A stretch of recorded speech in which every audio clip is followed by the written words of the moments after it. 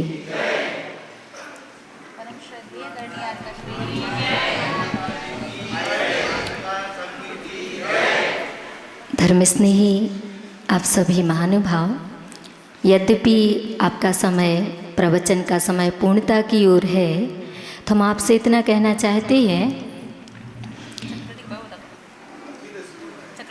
हाँ, कि अब हम आपसे जब माता जी का प्रवचन होगा तब हम आपको बहुत थोड़ा सा सुनाएंगे और माता जी आपको ज़्यादा सुनाएंगी।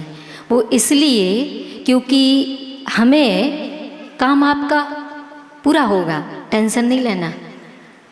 जिस काम के लिए आप संसार में अनादिकाल से परिभ्रमण कर रहे हैं, दर दर भटक रहे हैं और मतलब बहुत मेहनत करते हैं, वो काम आपका बिल्कुल निश्चित रूप से होगा। इसलिए निश्चिंत रहें, क्योंकि हमें आपको आपका कल्याण सिर्फ एक शब्द में बताना है। कितना? एक शब्द में। और माता जी को 3 प्रकार से बताना है। अब एक शब्द और 3 प्रकार बड़ा होगा कि नहीं? इसलिए 3 नंबर माता जी को ज़्यादा सुनना और हमें थोड़ा सा, ठीक? पर कल से, ठीक है? अब वो आपकी एक बात कौन सी है?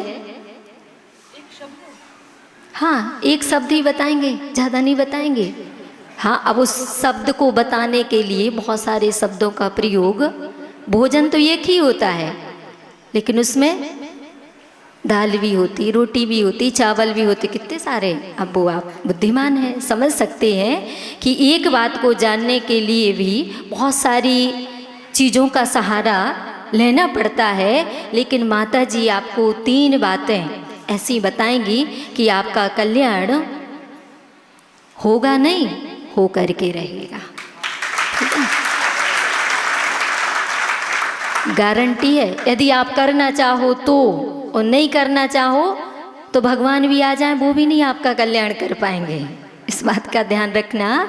लेकिन आप यदि करना चाहते हो सच्चे मन से, तो गारंटी हम आपको लिख करके दे सकते हैं।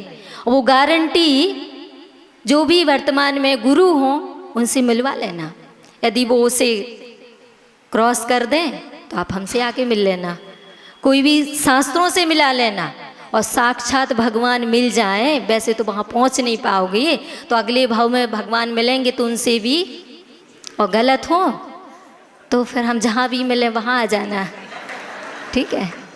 वहीं मिलेंगे, चिंता नहीं करना। यदि भगवान के पास आए तो हम वहाँ मिल जाएंगे। पर आप बिल्कुल भी निश्चिंत रहना कि हम आपको बहुत कम सुना पाएंगे, क्योंकि माता जी का सुनना पहले ज़रूरी है, क्योंकि माता जी आपको आपका मोक्ष मार्ग बता रही हैं। और हम एक शब्द क्या है वो कल बता देंगे। ठीक है? आज, ठीक है? नहीं, अब वो समय की अपनी सीमा है ना, मर्यादा होती है। तो साधु तो